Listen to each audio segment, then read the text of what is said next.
नमस्कार दोस्तों और प्रिय दर्शकों ने विशेष रूप से अदनान जैदी, जो पाकिस्तान के एक वैज्ञानिक और विश्लेषक हैं, उनके विचारों की प्रशंसा की है। भारत से लोग कह रहे हैं कि उन्होंने अदनान जैदी जी की स्पष्ट और निष्पक्ष दृष्टि को बहुत सराहा। पाकिस्तान से भी दर्शकों ने लिखा कि उन्होंने अपने देश के विषयों को भी सत्य और मर्यादा के साथ प्रस्तुत किया। मैं आपका स्वागत करती हूँ नॉकआउट भारत और पाकिस्तान के इस विशेष अंक में। सबसे पहले मैं आप सभी को आभार और धन्यवाद देना चाहती हूँ। हमारे कार्यक्रम को भारत और पाकिस्तान से हजारों पत्र और ईमेल प्राप्त हुए हैं।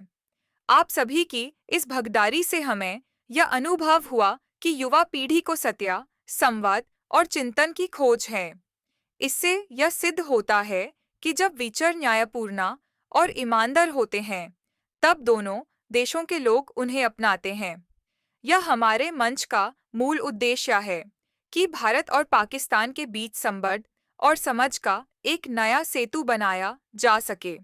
हमें गर्व है कि यह कार्यक्रम अब 50 देशों में प्रसारित हो रहा है, हिंदी, उर्दू और इंग्लिश 3 भाषाओं में। इस प्रक्रिया से हमारे विचार केवल साउथ एशिया तक नहीं, बल्कि संपूर्ण विश्व तक पहुंच रहे हैं। जो लोग भाग लेना चाहते हैं, उनसे निवेदन है कि कृपया धैर्य रखें। हमारी व्यवस्था पहले आओ, पहले पाओ के नियम पर है।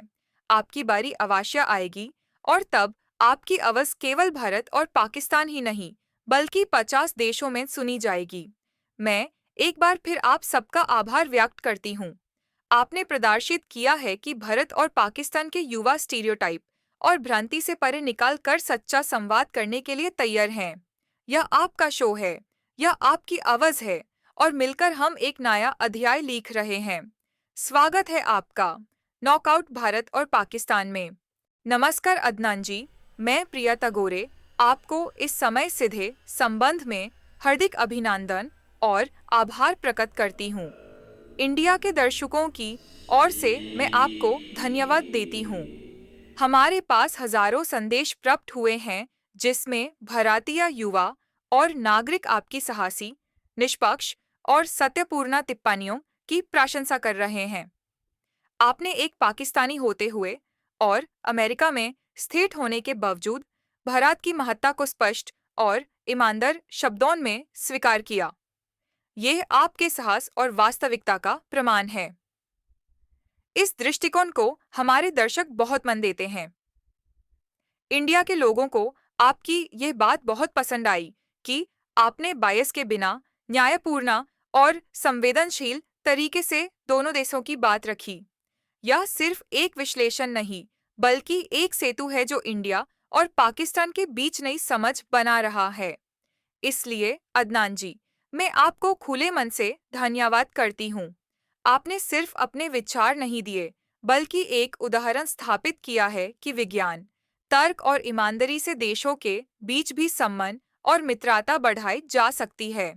इंडिया की ओर से धन्यवाद अदनान जी, और हमें आशा है कि आपके विचार युवाओं के लिए एक प्रेरक प्रकाश बनेंगे। दोस्तों, अब वक्त है हमारे आज के मेहमानों से मिलने का। सबसे पहले मैं आपको मिलवाती हूँ महेंद्र मिश्रा जी से। ये भारत के एक सीनियर डिप्लोमेट हैं और इंटरनेशनल रिलेशंस में इनका तजुर्बा बहुत गहरा है। मिश्रा जी, स्वागत है आपका नॉकआउट में। हमें आशा है कि आपके विचार दोनों देशों के दर्शकों को नए नज़रिए देंगे। और अब हमारे साथ हैं डॉक्टर महेश कुमार, पाकिस्तान के एक मशहूर डॉक्टर। महेश जी सिर्फ मेडिकल फील्ड में ही नहीं, बल्कि सामाजिक और आर्थिक मसाइल पर भी खुली सोच रखते हैं। आज हम उनसे जानेंगे कि आम इंसान के नज़रिए से भारत और पाकिस्तान की स्थिति कैसी लगती है। और दोस्तों, अब मैं इंट्रोड्यूस कर रही हूँ ब्रिगेडियर मोहम्मद खान, पाकिस्तान से। ब्रिगेडियर साहब ने अपनी जिंदगी फौज को समर्पित की और उनका तजुर्बा डिफेंस और कौमी स्ट्रेटजी के लिए इंतहाई कीमती है। साथ ही हमारे पैनल में शामिल हैं भारत के एक जबरदस्त बैंकर अब्दुल हमीद। बैंकिंग और फाइनेंस की दुनिया से आने वाले अब्दुल हमीद साहब हमें इकॉनमी और ट्रेड के असली डायनामिक्स समझाने वाले हैं। अब मैं अनुरोध करूंगी हमारे पहले मेहमान महेंद्र मिश्रा जी, जो भारत के डिप्लोमेट हैं। मिश्रा जी, कृपया अपने विचार हमारे दर्शकों के साथ साझा कीजिए। देखें जी, इंडिया दुनिया की सबसे बड़ी डेमोक्रेसी है। 75 साल से इलेक्शंस हो रहे हैं जहां 600 मिलियन से ज़्यादा लोग वोट देते हैं। हमारा सिस्टम इंश्योर करता है कि कश्मीर से कन्याकुमारी तक हर आवाज़ मैंने एक उसका एक मीनिंगफुल है, एक मानी रखती है। हाँ, चैलेंजेस हैं, पर पाकिस्तान के जैसे मिलिट्री जनरल्स यहाँ पॉलिटिक्स डिक्टेट नहीं करते। बीजेपी जैसी पार्टीज का राइज हिंदू मेजॉरिटी की एस्पिरेशंस को रिफ्लेक्ट करता है और माइनॉरिटीज़ को भी कॉन्स्टिट्यूशनल राइट्स मिलते हैं। पाकिस्तान के कंपैरिजन में जहाँ इंस्टेबिलिटी और मिलिट्री इंटरफेरेंस जो है उसने डेमोक्रेसी को वीक कर दिया। अब मैं निवेदन करती हूँ हमारे दूसरे मेहमान डॉक्टर महेश कुमार, जो पाकिस्तान के एक प्रतिष्ठित डॉक्टर हैं। महेश जी, कृपया अपने नज़रिए से हमें बताइए। देखें जी, एक हिंदू होने के नाते पाकिस्तान में मैं ये कहता हूँ कि मीडिया के बारे में कि पाकिस्तान की माइनॉरिटी इश्यूज़ को एक्सेजरेट करता है। मैं कराची में पढ़ा लिखा हूँ और अपने फेस्टिवल सेलिब्रेट करता हूँ। हमारी होली है, दिवाली है, और मुझे प्राउड है पाकिस्तानी होने पर। पाकिस्तान के फ्लॉज हैं, पर माइनॉरिटीज़ यहाँ सोशल फैब्रिक का हिस्सा हैं। इंडिया की पॉलिटिक्स माइनॉरिटीज़ को मेन स्ट्रीम से दूर कर रही है। अब मैं दावत देती हूँ हमारे तीसरे मेहमान ब्रिगेडियर मोहम्मद खान। देखो जी, पाकिस्तान के यंग नेशन है जो वॉर्स, टेररिज्म, सैंक्शंस के बावजूद, इस सारी चीज़ों के बावजूद भी जो है सर्वाइवल के मोड में पाकिस्तान। इंडिया की जमहूरियत सिर्फ कॉस्मेटिक्स है, जबकि पाकिस्तान की पॉलिटिकल स्ट्रगल असली है। हाँ, आर्मी का इन्फ्लुएंस रहा है, पर उसने सॉवरेनिटी को इंडिया से प्रोटेक्ट भी किया। पाकिस्तानी इस्लाम के नीचे यूनाइट होते हैं। इंडिया में मुस्लिम्स और दलित्स जो लंचिंग है और जो सेकंड क्लास सिटीजनशिप का जो शिकार हैं, तो क्या ये जमहूरियत है? अब मैं बुलाना चाहूंगी भारत के बैंकर अब्दुल हमीद साहब को। अब्दुल हमीद जी, कृपया अपने विचार प्रस्तुत कीजिए। मैं एक इंडियन मुस्लिम हूँ और एक मिथ क्लियर करना चाहता हूँ कि इंडिया परफेक्ट नहीं है, पर यहाँ मुझे अपॉर्चुनिटीज़ मिलती हैं। मैं पढ़ा लिखा हूँ, मुस्लिम हूँ, वोट देता हूँ, ओपनली सरकार के क्रिटिसिज्म भी करता हूँ। तो इंडिया ने मुस्लिम प्रेसिडेंट्स भी दिए हैं। आपको पता है कि बॉलीवुड स्टार्स हैं, क्रिकेटर्स हैं और सेलिब्रिटीज़ हैं मुस्लिम्स। तो क्या पाकिस्तान कभी एक हिंदू प्रेसिडेंट चूज़ कर सकता है? इंडिया कंपेटिटिव है, पर माइनॉरिटीज़ को जो है वो सक्सेसफुल होने का मौका ज़रूर देता है। और अब आखिरी में हमारे शो के मुख्य एनालिस्ट और साइंटिस्ट अदनान जैदी जी को मैं आमंत्रण देती हूँ। अदनान जी, कृपया अपना एनालिसिस हमारे दर्शकों के सामने रखिए जी। जी, बहुत शुक्रिया। इस पर हम बात करते हैं कि अभी जो चीज़ मेरे सामने आई है उसमें हम ये देख सकते हैं कि हर एक जो है वो सिर्फ फ़र्दी पहचान, जो अपनी इंडिविजुअल आइडेंटिटी है, उसका इजहार तो नहीं कर सकता। दोनों कंट्रीज़ जो है उनके अपने बारे में जो कलेक्टिव नैरेटिव्स हैं उनको भी समझना ज़रूरी है। इसे ठीक तौर पर समझने के लिए हमें एक कदम पीछे लेकर फैक्ट्स का एनालिसिस करना होगा।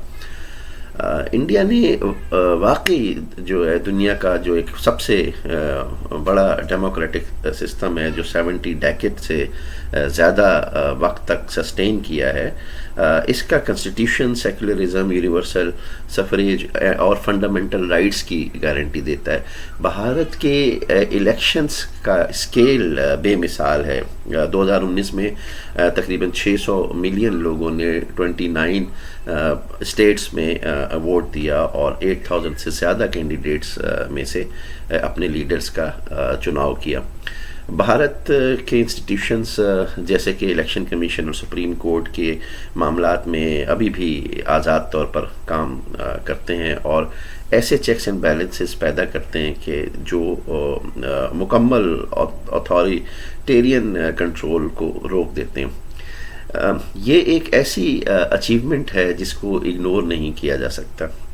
लेकिन पाकिस्तान की तरफ से जो क्रिटिक आया है उसमें भी देखा जाए तो एक सच्चाई है कि इंडिया का डेमोक्रेसी जो है वो उसकी दिन ब दिन मेजॉरिटेरियनिज्म की तरफ जा रही है और उस पर ही जो है क्रिटिसिज्म होता है।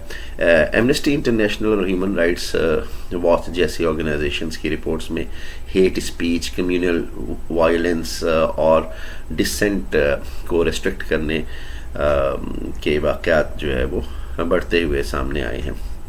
फ्रीडम हाउस ने हाल के अभी कुछ सालों में भारत का डेमोक्रेसी स्टेटस डाउनग्रेड कर दिया है और उसे पार्टली फ्री कहा।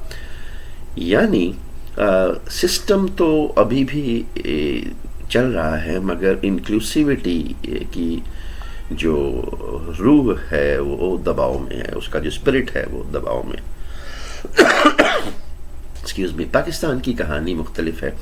1947 से पाकिस्तान सिविलियन और मिलिट्री रूल के दरमियान हिलता रहता है।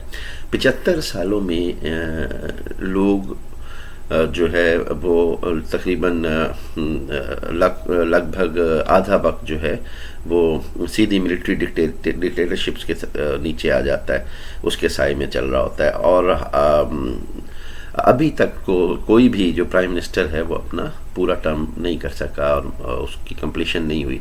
ये एक फंडामेंटल इंस्टेबिलिटी पैदा करता है। आवाम वोट देते हैं लेकिन उनको यकीन नहीं होता कि उनका वोट फ्यूचर का फैसला करेगा।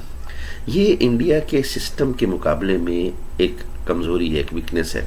लेकिन पाकिस्तान के पास भी अपनी स्ट्रेंथ्स हैं।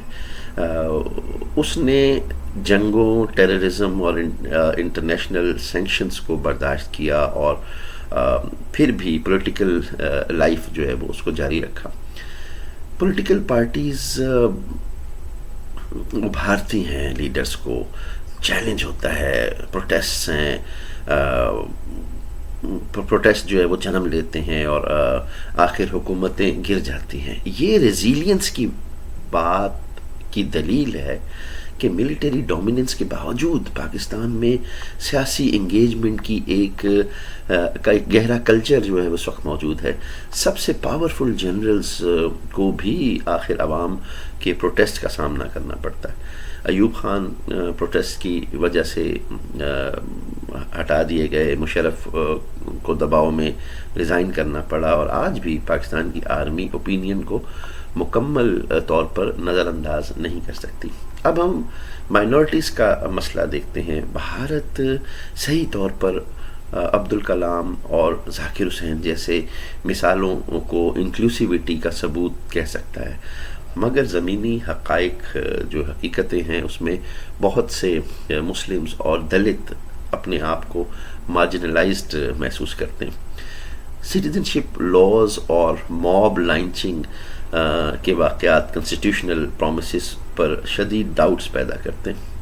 पाकिस्तान दूसरी तरफ माइनॉरिटीज़ को रिज़र्व सीट्स देता है और हिंदू और क्रिश्चियंस पार्लियामेंटेरियंस भी प्रोमिनेंट हैं, मगर क्या पाकिस्तान कभी एक हिंदू प्राइम मिनिस्टर इलेक्ट कर सकता है? ये अभी भी मुश्किल है क्योंकि स्टेट की जो दीनी डेफिनेशन की बात जो है वो उस बात को लिमिट करती है। Excuse me. इसलिए दोनों सिस्टम्स मुख्तलिफ पैराडॉक्स का सामना करते हैं। भारत के पास एक स्ट्रॉन्ग स्ट्रक्चर है, लेकिन वो मेजॉरिटेरियन पॉलिटिक्स की तरफ ड्रिफ्ट कर रहा है। पाकिस्तान के पास वीक स्ट्रक्चर्स हैं, लेकिन अवाम के रेजिस्टेंस की वजह से एक रेजिलियंस भी नज़र आता है। अवाम के लिए इसका मतलब ये है कि भारत में लोग डेमोक्रेटिक कंटिन्यूटी पर कॉन्फिडेंस के साथ रहते हैं, मगर सोशल पोलराइजेशन के उसका खौफ भी जो है वो मौजूद होता है। पाकिस्तान में लोग स्टेबिलिटी की अनसर्टेनिटी के बेयकीनी के साथ रहते हैं, मगर उनको यकीन है कि वो स्ट्रगल के ज़रिए अथॉरिटी को चैलेंज कर सकते हैं। तो अगर हम ग्लोबल परसेप्शंस का मुकाबला करें तो इंडिया को दुनिया वर्ल्ड्स लार्जेस्ट डेमोक्रेसी के रूप में देखती है, और पाकिस्तान जो है वो इस इमेज को फॉरेन रिलेशंस में लेवरेज करता है। पाकिस्तान को ज़्यादातर अनस्टेबल और मिलिट्री के साए में समझा जाता है, मगर ज़मीन पर जो ग्राउंड रियलिटीज़ है पर दोनों सोसाइटीज़ एक ही सवालों से जो है वो गुजर रही हैं। इनके दोनों के सामने एक ही सवाल है, डाइवर्सिटी को कैसे प्रोटेक्ट करें, जस्टिस को कैसे इंश्योर करें, और पावर को अकाउंटेबल कैसे बनाएं। Excuse me. आखिर में दोनों मुल्कों के आम शहरियों की ज़िंदगी इस बात से शेप होती है कि उन पर कौन रूल करता है, मगर इससे भी ज़्यादा अहम बात, इम्पॉर्टेंट बात यह है कि पॉलिटिक्स अपॉर्चुनिटीज़ और जस्टिस को किस तरह डिस्ट्रीब्यूट करती है। इंडिया के लिए चैलेंज ये है कि जैसे जैसे वो स्ट्रांग होता जा रहा है, वो इंक्लूसिविटी जो है उसको प्रिजर्व करे। पाकिस्तान के लिए चैलेंज ये है कि वो अपनी डेमोक्रेसी को स्टेबलाइज करे और मिलिट्री के इन्फ्लुएंस को कम करे। दोनों में से कोई भी परफेक्ट क्लेम नहीं कर सकता, दोनों अभी भी एक प्रोसेस में है। जो बात हमें समझनी चाहिए वो ये है कि भारत की ताकत उसकी कंटिन्यूटी है, पाकिस्तान की ताकत उसकी रेजिलियंस है। भारत का रिस्क ये है कि वो मेजॉरिटी पॉलिटिक्स में एरोगेंट हो जाए, पाकिस्तान का रिस्क ये है कि वो इंस्टेबिलिटी में कोलैप्स हो जाए। अगर दोनों एक दूसरे से सीख लें, भारत ह्यूमिलिटी सीखे और पाकिस्तान स्टेबिलिटी सीखे, तो साउथ एशिया का सियासी फ्यूचर जो है वो ज़्यादा रोशन हो सकता है। तो ये है मेरी राय इसके बारे में। जो पाकिस्तान के एक वैज्ञानिक और विश्लेषक हैं, उनके विचारों की प्रशंसा की है। भारत से लोग कह रहे हैं कि उन्होंने अदनान जैदी जी की स्पष्ट और निष्पक्ष दृष्टि को बहुत सराहा। पाकिस्तान से भी दर्शकों ने लिखा कि उन्होंने अपने देश के विषयों को भी सत्य और मर्यादा के साथ प्रस्तुत किया। आस्क अस अ क्वेश्चन, आप भी सवाल कर सकते हैं। यूनियन ईमेल कीजिए और पार्टिसिपेट करिए। Every Saturday and Sunday India time at 10 p.m. and Pakistan time at 9:30 p.m. live from America और हासिल करिए gift for best question of the week. Most important minute of your day. We have been through difficult times and face big problems ahead. Toda crisis. But every crisis contains both danger and opportunity. Peligro, pero también es una oportunidad. You can play your part. Right now. Right now. Пожалуйста, please close your eyes. Imagine the better future we could have. Imagine that future. What does it look like for you? for the people you love. How do we lift each other up And make it fair. How do we protect nature? and save our shared home? Picture that future you want. Now open your eyes. It's time to talk about the future we want.